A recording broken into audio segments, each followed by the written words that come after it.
Rich Tarani with TMC. Thanks for watching. We're in Boston this week talking to a number of companies in the area. Today on our program is Gottfried Seringer. He's with Mendix. And Gottfried, welcome to the program. Thank you. Thank you. Good morning. So I thought we'd start off just talking a little bit about Mendix and what your company does. Sure. Well, Mendix is an app platform company, and what really behind that is in today's age of digital transformation, companies are looking to innovate and compete better in the marketplace. We've seen that a lot of innovative companies have been disrupting traditional industries. You just think of Uber or Nest or all those types of companies that have come in, disrupted industries. And what it really means is that more and more industries, more and more companies and industries are software companies at its heart. They compete and innovate with software. And Mendix helps companies build applications much, much quicker, much easier way with our Mendix app platform. So tell me a little bit about the platform and how it helps companies. So it's faster application production, but specifically, how do you do that? Yeah. So Mendix app platform includes a model-driven development environment, which basically means you build applications in a visual way, which is much faster and easier for not only for your traditional developer, but also more business-oriented people who have a knack for IT, but can also be participants in the application development process. So you get more people to build more applications. You get those people to do it much more rapidly because it's much easier. You don't have to code to do that. And then it's an application development in the cloud, so you can actually deploy these applications right away in the cloud. You don't have to wait for any kind of hardware or whatnot. So with a single click, you actually have the running application in the cloud, and it could be a mobile application, could be a traditional web application, whatnot. So with those aspects, you have the entire application development lifecycle covered, and you got it covered rapidly. So COBOL was the first development language for business people, either allowing them to write or to at least understand the code that was being developed for their projects. Do you think of what you're doing as maybe the visual COBOL or that concept? Is that accurate? Well, I guess I'd hate to be compared to the COBOL, to be frank. At the same time, it is a way how multiple sides of a project like business and IT can come together, understand in a visual way what's being built. They can collaborate on it, they can comment on it, they can make changes together, they can see the effect of that change very, very quickly, instantly actually with that single click deploy.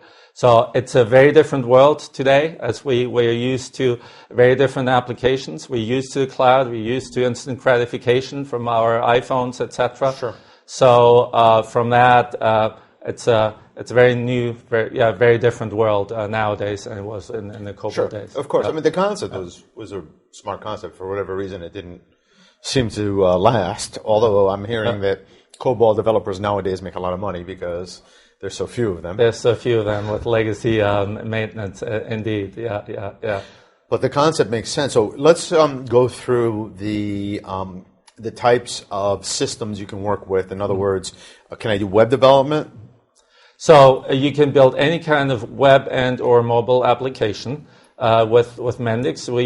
Our customers actually build very, very complex applications. We have a bank up in Canada building their core lending system on Mendix, all the way to simple applications that might be built in a few days. So you get the whole gamut.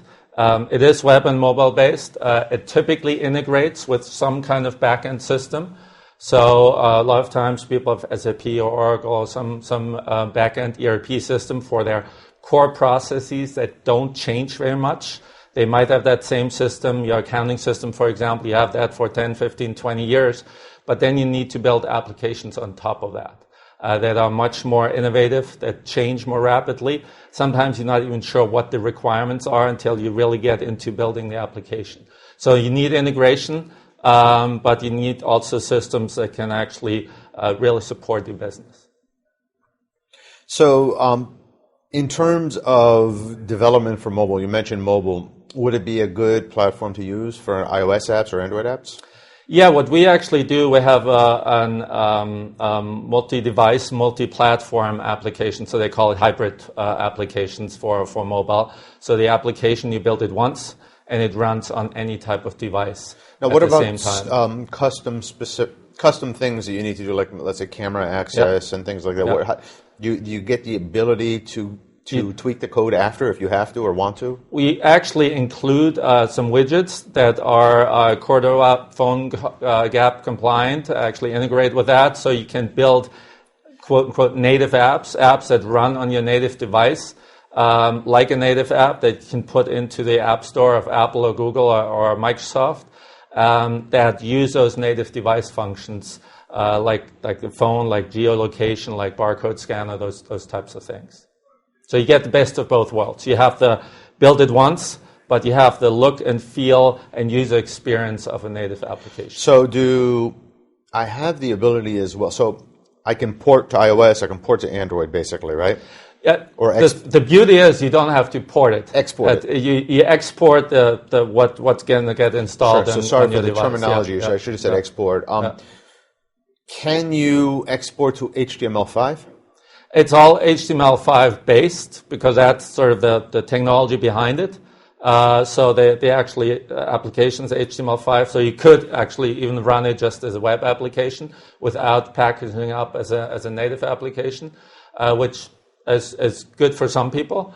But other people really want that app that can be downloaded from the App Store and that has the bells and whistles and the experience of a native app. So when a customer chooses your solution, what other solutions do they look at before they come to you? Well, the most common comparison is really traditional application development, either by my team in-house. If I already have a large IT team, I might look at all their traditional Java, .NET type of tools that they look for, or they usually work with. I might have it outsourced, which is, in a way, just transporting the problem to another organization, letting them deal with all the challenges around that.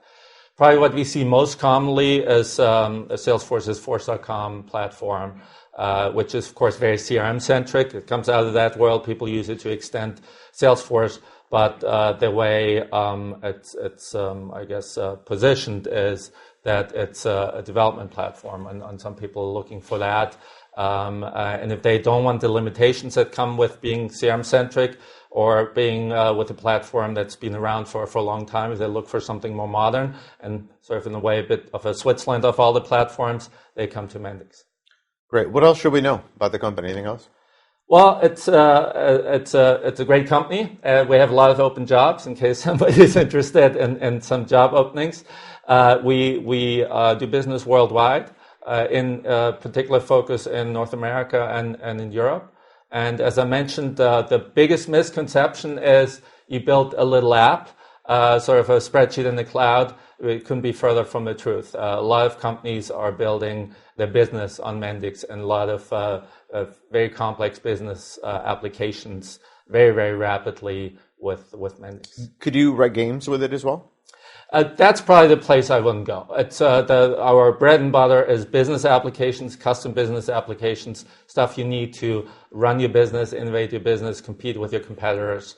If you want to build another Angry Birds, then you probably wouldn't use Mendix. Because it just doesn't have the graphics capability, or it's not optimized for graphics? It's not optimized for that. It's really optimized for the rapid business developer who wants to build a business application with all the typical things. You need the database, you need the workflow, you need different UIs, all those types of things. For that, it's really optimized.